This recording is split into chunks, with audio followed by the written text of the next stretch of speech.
Party पूरी तरीके से तैयार है चुनाव के लिए। और तीनों राज्यों में जहां पर हम चुनाव लड़ रहे हैं, मध्य प्रदेश, छत्तीसगढ़ और राजस्थान में हमारी पूरी तैयारी हो चुकी है। और मेरा यही मानना है कि देश ने सभी पार्टियों को बराबर मौका दिया है और बार बार मौका दिया है। अब राजनीति बदल रही है, जनता के एस्पिरेशंस बदल रहे हैं, तो आम आदमी पार्टी अब इस मौके के लिए तैयार है और जनता भी तैयार है। मेरा मानना है कि बहुत अच्छा होने वाला है और निर्णायक होगा यह इलेक्शन। जी। आम आदमी पार्टी अगर जैसे अलग अलग समय पर पार्टी की अलग अलग स्ट्रैटेजी होती है। आज के समय पर हम तीनों राज्यों पे चुनाव लड़ रहे हैं और स्ट्रैटेजी के तहत ही ये किया गया है। जी, अगर हम सीटों की बात करें, छत्तीसगढ़ में कुछ सीटें आपने अनाउंस की, राजस्थान में एक भी सीट अभी अनाउंस नहीं हुआ है, तो क्या वहाँ पे अभी कोई आप संभावना तलाश रहे हैं कि गठबंधन हो जाए ऐसा कुछ? नहीं, ये भी स्ट्रैटेजी है। कब कैंडिडेट आप अनाउंस करते हो, किसको करते हो, ये सारा एक लार्जर स्ट्रैटेजी होता है, उसका एक हिस्सा होता है। तो आप देखे होगे कि हमने छत्तीसगढ़ में किया है, मध्य प्रदेश में किया है, राजस्थान में अभी नहीं किया है, होल्ड किया हुआ है, तो उसको थोड़े दिन में कर देंगे। सभी सीटों पे, तीनों जगह सभी सीटों पे चुनाव लड़ेंगे आपको? हाँ, निश्चित रूप से हम पूरी ताकत से इन तीनों राज्यों पे चुनाव लड़ेंगे और आम आदमी पार्टी तैयार है। जी। एक इसमें क्योंकि आप लोग इंडिया गठबंधन का हिस्सा है और तीन में से दो राज्यों में कांग्रेस पार्टी सत्ता में है, वो आपका गठबंधन सहयोगी है, उनके खिलाफ वहाँ पे चुनाव लड़ना है आपको? देखिए, जनता अभी बहुत समझदार हो गई है। जनता को पता है कि लोकसभा का चुनाव कौन सा है, विधानसभा का चुनाव कौन सा है। आप देखे होंगे कई बारी जनता बहुत सिलेक्टिव, एक ही साथ अगर दोनों इलेक्शन होते हैं फिर भी अलग अलग वोट करती है। तो मेरे हिसाब से सारा क्लियर है और अच्छे से हो जाएगा। इंडिया गठबंधन जो किया गया है वो लार्जर पर्सपेक्टिव को, लार्जर पिक्चर को ध्यान में रख के किया गया है।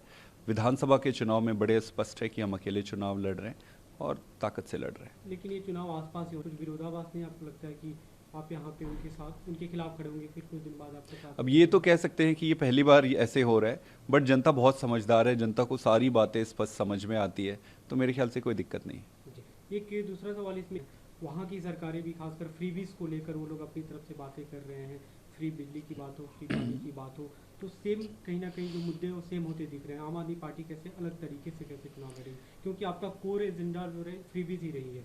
देखिए, आप देखेंगे एक जमाना था जब शिक्षा को, स्वास्थ्य को, गुड गवर्नेंस को कोई चुनाव का एजेंडा ही नहीं मानता था। सारे लोगों को लगता था कि ये इससे चुनाव नहीं जीती जाती है। आम आदमी पार्टी ने चुनाव के पूरे परिप्रेक्ष्य को बदल दिया कि शिक्षा को, हेल्थ को, पब्लिक से रिलेटेड इश्यूज को सेंटर स्टेज पे लेके आया। अब सारी पार्टियां इसका कॉपी कर रही है, पर कॉपी करने वाला तो कॉपी कॉपी करने वाला होता है, ओरिजिनल ओरिजिनल होता है। केजरीवाल की गारंटी ओरिजिनल है, बाकी सारे फोटो कॉपीज हैं। कोई बात नहीं, सबको करने दो। आने वाले दिनों में आपके कौन कौन से नेता दिख सकते हैं इसके लिए? सारे इम्पोर्टेंट बड़े नेता चुनाव प्रचार में रहेंगे। जहाँ जहाँ जैसे संभव होगा वैसे वैसे चुनाव करेंगे। हमारी जितनी क्षमता है, हमारी जितनी शक्ति है, हम पूरी ताकत से चुनाव लड़ेंगे। रैलियां भी शुरू करेंगे आप? वो अभी अब उस पर डिस्कशन होगा कि कहाँ पे कैसे, कहाँ पे जा सकते हैं, कहाँ पे नहीं जा सकते, क्योंकि एक साथ कई जगह पे है।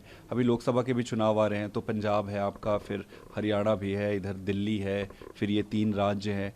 तो वो देखना पड़ेगा कि कैसे कितना उसको डिस्ट्रीब्यूट कर सकते हैं सर के शेड्यूल को। एक अंतिम सवाल, अन्य पार्टियां जो वहाँ पे चुनाव लड़े, खासकर एमपी में समाजवादी पार्टी लड़ रही है, तो क्या कोई ऐसी बातचीत है कि एक साथ मिलकर आप लोग चुनाव लड़ लें? नहीं, अभी हम अकेले चुनाव लड़ रहे हैं। मैं स्पष्ट तरीके से कह रहा हूँ कि आम आदमी पार्टी अकेले चुनाव लड़ रही है और जनता के सामने गुड गवर्नेंस के मुद्दे को और दिल्ली और पंजाब के मॉडल को लेकर जा रही है। अब जनता को चुनना है कि भाई उन्हें बिजली, पानी, शिक्षा ये चाहिए, या फिर स्लोगन वाले सरकार या दूसरी फेल्ड सरकारें चाहिए फिर से।